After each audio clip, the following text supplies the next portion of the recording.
Oke, Assalamualaikum warahmatullahi wabarakatuh. Ketemu lagi dengan saya Enva Levi. Kali ini saya akan mempraktekkan materi security ya. Materi security yaitu kelemahan router OS atau kelemahan MikroTik yang tidak disadari oleh kebanyakan orang. Nah, di ebook saya sudah pernah memposting ya caranya menyerang hotspot MikroTik, tapi ini berbentuk ebook ya. Nah, saya akan membahas dan mempraktekkan secara real di mesin production ya. Jadi, katakanlah saya memiliki topologi seperti ini ya. Router MikroTik, kemudian switch, kemudian si penyerangnya. Nah, dia menggunakan kabel nih di sini. Jadi, saya sebagai penyerang itu tidak perlu ya mendapatkan IP. Oh, harus dapat IP dulu atau harus apa dulu, nggak perlu ya. Yang penting saya terhubung aja ke salah satu networknya, entah itu menggunakan layer 2 atau layer 3. Tapi di sini saya contohkan menggunakan switch ya, artinya di layer 1 atau di layer 2 ya. Katakanlah seperti itu topologinya. Nah, kemudian saya akan mencoba menyerang sebuah MikroTik ini ya, supaya resource-nya hang gitu, alias ya bisa dikatakan lumpuh lah. Nah, langsung saja gimana caranya? Pertama, saya mempunyai MikroTik di sini ya, yang sangat baru sekali, tidak ada konfigurasi apapun, jadi benar-benar default, sangat default, kosong sekali. Jadi kalau kita masuk ya di Winbox itu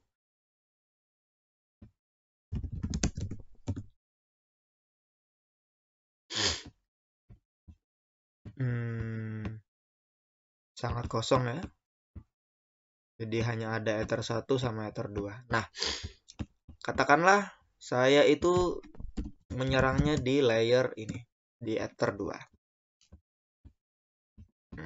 Kita perhatikan, di sini tidak ada IP sama sekali ya ke arah Ether 2.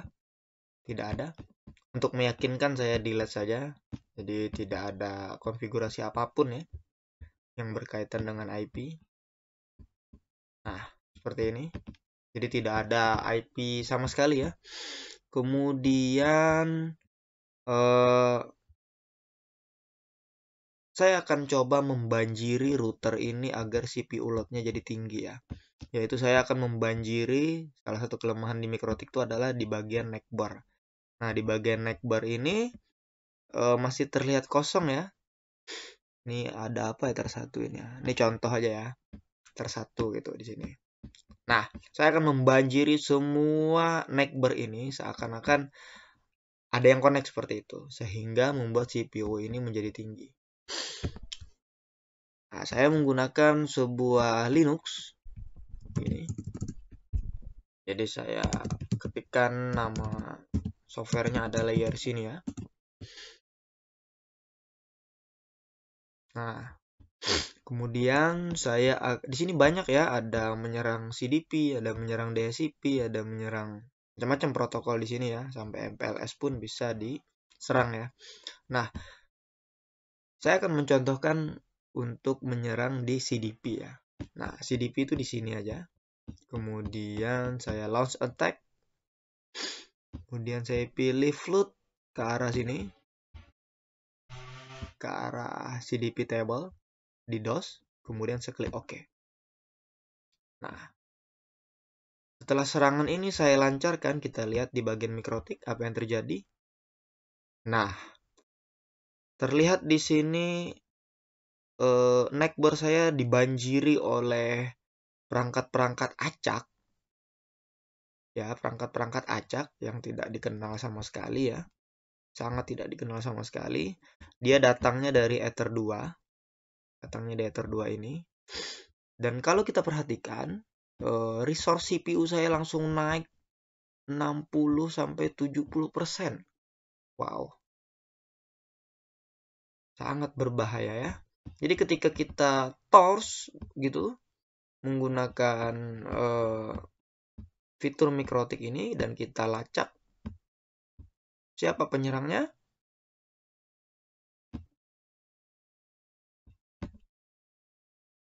Nah, apakah bisa terlacak?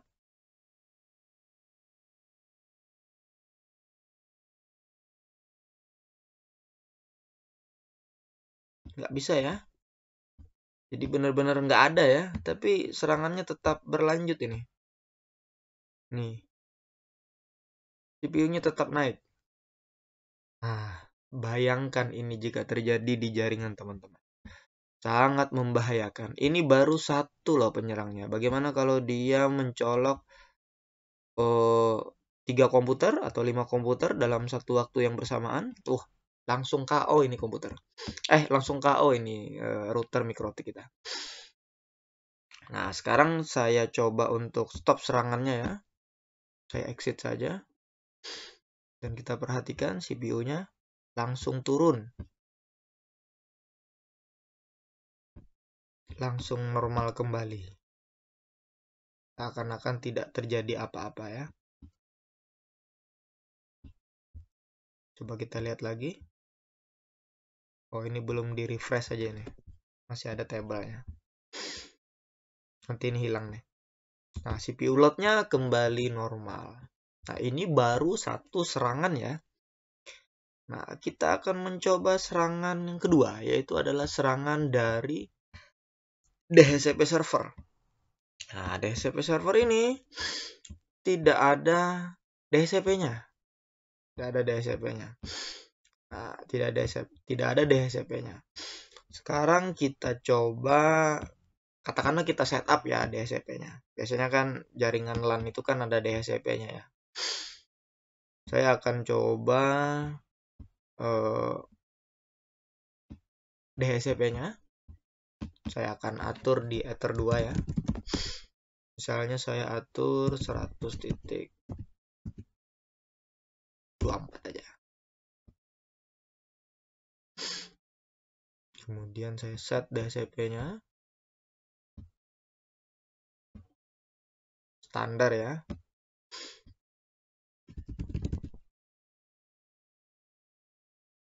Nah, di sini DHCP biasanya teman-teman di jaringan minimal mengaktifkan DHCP server ya, minimal itu ya.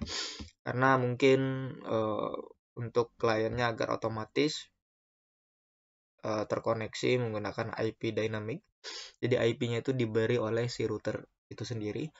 Yang paling sederhana itu biasanya kita temukan tuh di hotspot ya. Jadi nggak mungkin dong kita pakai hotspot pakai IP-nya satu-satu. Nah, karena DHCP ini sifatnya adalah broadcast, maka ini menjadi celah, teman-teman. Celahnya apa? Nah, sekarang kita serang lagi nih. Kita gunakan lagi Yersinia nih. Kita akan serang menggunakan DHCP ya. DHCP server. Bagian sini. Kemudian kita discover. Alias kita bikin dia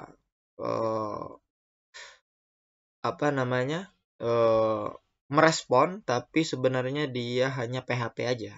Jadi dia minta terus nggak jadi, dia minta terus nggak jadi. Nah, kayak gitulah. Nah, sekarang kita serang. Apa yang terjadi di router kita? Wow. Di router kita terdapat 253 orang yang meminta secara acak. Dan padahal kita tidak punya klien sebanyak ini ya. Nah, dan CPU kita langsung menjadi 100%. Sangat mengganggu sekali ini. Nah, kalau kita lihat ada traffic sekitar 4 MB. 4 Mbps. Dan dia beracak-acak ini ya. Tuh. Dia nggak mau berhenti. Jadi kalau misalkan teman-teman ngasih IP-nya itu /22, wah ya habis juga gitu loh. Jadi dia akan memenuhi semua DHCP ini sehingga yang lain itu menjadi susah connect. Nah, dan kita perhatikan di bagian log ini berhamburan log-log yang tidak penting. alias DHCP-nya dikibulin ceritanya ya, sampai disconnect ini. Jadi benar-benar melumpuhkan mikrotik kita secara jitu ya. Saya bilang ini sangat jitu ya. Nah, sangat jitu. Sekarang kita tutup dulu softwarenya. Nah, kita perhatikan lagi mikrotiknya.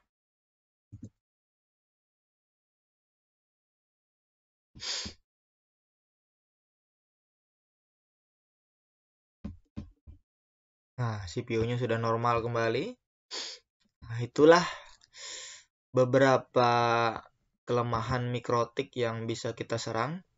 Jadi salah satu kelemahan di network itu adalah dua protokol ini ya.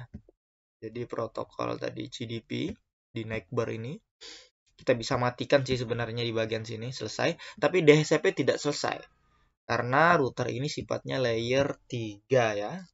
Nah, jadi kalau untuk penanganannya ada caranya. Nanti saya akan share. Tunggu saja di YouTube saya, di channel saya, pantengin aja. Nanti saya akan bocorkan bagaimana cara mengatasinya. Tentu ini menunggu waktu ya. Jika saya sempat, nanti saya buatkan videonya. Oke, terima kasih. Assalamualaikum warahmatullahi wabarakatuh. Salam Suneo.